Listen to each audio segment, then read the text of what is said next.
Aujourd'hui, on a une manifestation pour interpeller évidemment M. Stephen Guilbeault, le député qui est aussi ministre de l'Environnement et des Changements climatiques. Mais aux 4 coins du Québec, les associations étudiantes mènent des manifestations de pression sur nos députés fédéraux. Donc, shout-out aux associations étudiantes de Rimouski, à Chicoutimi, à Longueuil, à Ville-Marie, dans Ville-Saint-Laurent, dans Ottawa et à Québec. Donc, à toutes ces associations étudiantes-là, bravo à vous.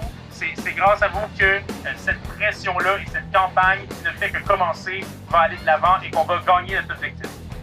Les GES liés à nos exportations d'énergie fossile, ces GES-là, lorsque nos barils de pétrole, par exemple, on les vend et ils sont brûlés, bien, ces GES-là, c'est plus que tout ce que le Canada émet en termes de gaz à effet de serre. En ce moment, là, les plans climatiques de Stephen Guilbeault et de son gouvernement servent à rien tant et aussi longtemps qu'on ignore la grande partie de notre problème. Pour être bien honnête avec toi, Stephen, ça m'a fait mal au cœur.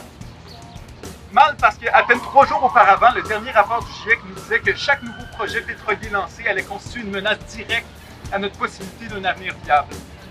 Mal aussi parce que j'ai ressenti le malaise profond que tu avais à défendre la production de 300 millions à 1 milliard de barils d'ici 2060, puis avoir l'audace de nous dire que c'est bon pour le pays. Je suis ici devant vous parce que selon le dernier rapport du GIEC, il nous reste à peine 3 ans pour éviter la catastrophe climatique. 3 ans, imaginez, c'est à peine le temps d'un baccalauréat dans la plupart des disciplines. C'est donc dire que si aucune action n'est prise d'ici 3 ans, les personnes qui entrent à l'université cette année gradueront et il sera déjà trop tard pour les générations futures. Il est temps que les politiques soient arrimées à des mesures concrètes qui fassent qu'elles produisent des résultats et des avancées. Il est temps que les annonces d'engagement de nos gouvernements soient concrètement arrimées, notamment par un plafonnement des GES. Le Canada a besoin d'un plan de transition vers les énergies renouvelables qui soit juste et équitable pour les travailleurs et travailleuses et pour les communautés. La revendication, c'est, dans les prochaines mesures de plafonnement de GES du secteur des énergies fossiles, incluez les gaz à effet de serre de nos exportations. La raison pour laquelle on a choisi ça, c'est que si on gagne ça, là, ça c'est vraiment important de le comprendre.